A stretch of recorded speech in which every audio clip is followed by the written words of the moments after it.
মানুষ পৃথিবীর সবচেয়ে অদ্ভুত প্রাণী। কারণ মানুষ খায়, ঘুমায়, কাজ করে, বাঁচে তা নয়। মানুষ গল্প বানায় এবং সেই গল্পকে একসময় এতটাই সিরিয়াসলি নেয় যে নিজেই নিজের গল্পের চরিত্র হয়ে যায়।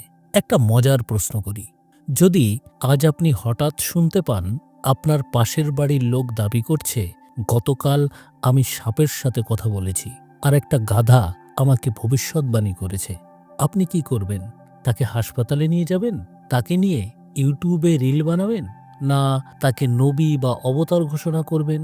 চিন্তা করে দেখুন, মানুষ কিন্তু মানব সভ্যতার ইতিহাসে তৃতীয়টাই করেছে। হাজার হাজার বছর আগে লেখা কিছু গল্প আজ কোটি কোটি মানুষ আক্ষরিক সত্য বলে বিশ্বাস করে। আজ আমরা সেই গল্পগুলো তুলে ধরব, বিদ্বেষ নিয়ে নয়, রাগ নিয়ে নয়, বরং একটু হাসি, একটু যুক্তি আর একটু মানবিক বুদ্ধি নিয়ে।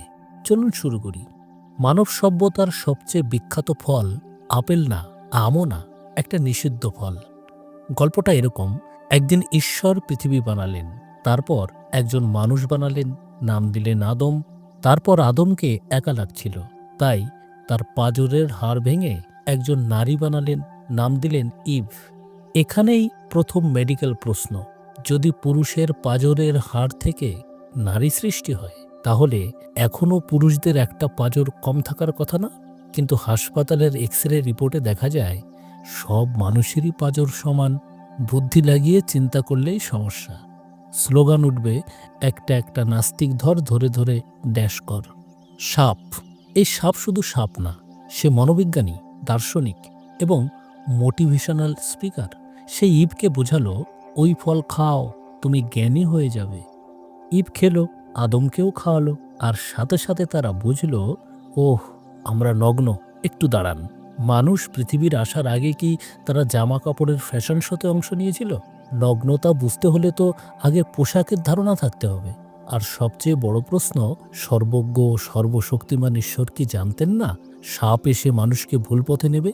যদি জানতেন তাহলে গাছটা কেন রাখলেন?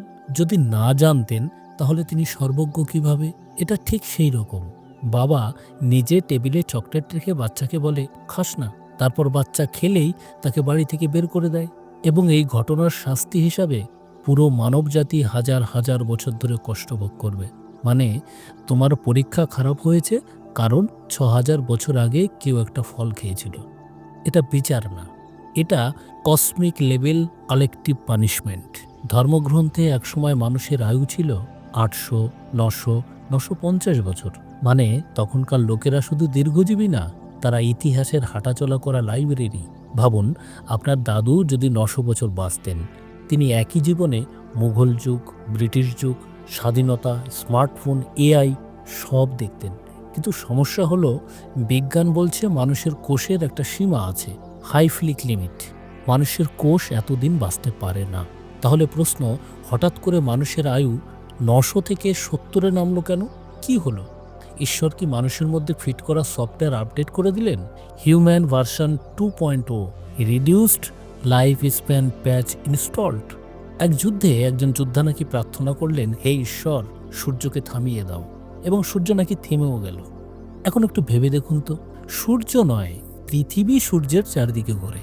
এবার ভাবুন, যদি পৃথিবী হঠাৎ থেমে যায়, তাহলে সমুদ্রের জল ১০ কিলোমিটার উঁচু হয়ে গ্রাম শহর সব ধ্বংস করে দেবে। পৃথিবীর সব কিছু ১৬০০ কিলোমিটার ঘন্টা বেগে ছিটকে যাবে। মানে যুদ্ধ বাঁচানোর বদলে পুরো গ্রহ ধ্বংস হয়ে যেত। কিন্তু আশ্চর্যের বিষয়, এই ঘটনার কোনো ভূতাত্ত্বিক প্রমাণ নেই, কিন্তু ডাইনোসর ছিল, তার প্রমাণ আছে। এবার আসা যাক এক অসাধারণ বাহনে। একজন ব্যক্তি এক রাতে এক শহর থেকে আরেক শহর, তারপর স্বর্গ, আবার পৃথিবীতে ফিরে এলেন এক উড়ন্ত ঘোড়ায় চড়ে। এখন প্রশ্ন, ঘোড়ার ডানা কোথায় লাগানো ছিল? অ্যারোডাইনামিক্স কিভাবে কাজ করেছিল? আর সবচেয়ে মজার, স্বর্গে গিয়ে নাকি দরজা নক করতে হয়েছে, মানে স্বর্গীয় সিকিউরিটি গার্ড। আরেক মহাকাব্যে দেখা যায় এক বানরের সেনাবাহিনী, আর সেই বানর দিয়ে সমুদ্রের উপর ব্রিজ বানানো হলো। এখনকার ইঞ্জিনিয়াররা চক্ষু কপালে তুলে বলছে, এই টেকনোলজি আমাদের কেন শেখানো হয় না? আজকের দিনে সমুদ্রের উপর ব্রিজ বানাতে গেলে লক্ষ কোটি টাকা লাগে, স্টিল লাগে, কংক্রিট লাগে, সুপার কম্পিউটার ডিজাইন লাগে। আর সেখানে বানররা পাথর ছুঁড়ে সোজা সেতু বানিয়ে ফেলল এবং পাথরে নাম লিখলে সেই পাথর নাকি ভাসে। যদি এটা সত্যি হতো, আজকের সিভিল ইঞ্জিনিয়াররা চাকরি ছেড়ে বানর ট্রেনিং সেন্টার খুলত। একজন নবীকে নাকি এক বিশাল মাছ গিলে ফেলেছিল। তিনি 3 দিন মাছের পেটের ভিতরে বেঁচেছিলেন। এখন একটু জীববিদ্যার জ্ঞান নিয়ে ভেবে দেখুন তো, মাছের পেটে কি থাকে? থাকে অ্যাসিড, অক্সিজেন না। মানুষ সেখানে 3 মিনিটও বাঁচবে না।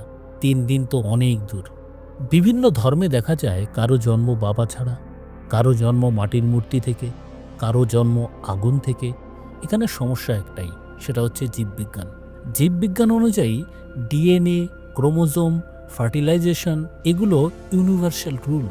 প্রকৃতি কখনো ব্যতিক্রম করে না। কিন্তু গল্পের গরু গাছে তুলতে লাগে কল্পনা শক্তি আর সামান্য গাঁজা।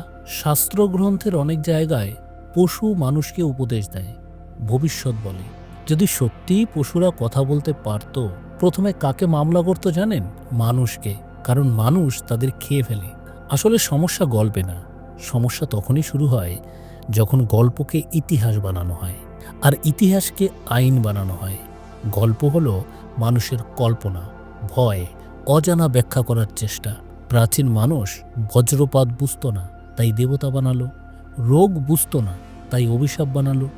স্বপ্ন বুঝত না, তাই আত্মা বানালো। ধর্মগ্রন্থ আসলে ঈশ্বরের আত্মজীবনী না, মানুষের শৈশবের ডায়েরি। এই আলোচনা আপনার বিশ্বাস নষ্ট করার জন্য না, বরং অন্ধবিশ্বাস থেকে মুক্ত করার জন্য। কারণ প্রশ্ন করা পাপ না, প্রশ্নই সভ্যতা তৈরি করেছে। চাকা, চিকিৎসা, বিজ্ঞান সব শুরু হয়েছে একটা প্রশ্ন দিয়ে। এটা সত্যি তো? হয়তো ঈশ্বর থাকলে তিনিও চাইতেন মানুষ ভাবুক, বুঝুক, জানুক। কারণ অন্ধভক্ত নয়, সচেতন মানুষই এই মহাবিশ্বের সবচেয়ে সুন্দর সৃষ্টি। তাই বিশ্বাস করুন, কিন্তু প্রশ্ন রেখে। কারণ যেখানে প্রশ্ন বেঁচে থাকে সেখানেই জ্ঞান জন্মায়।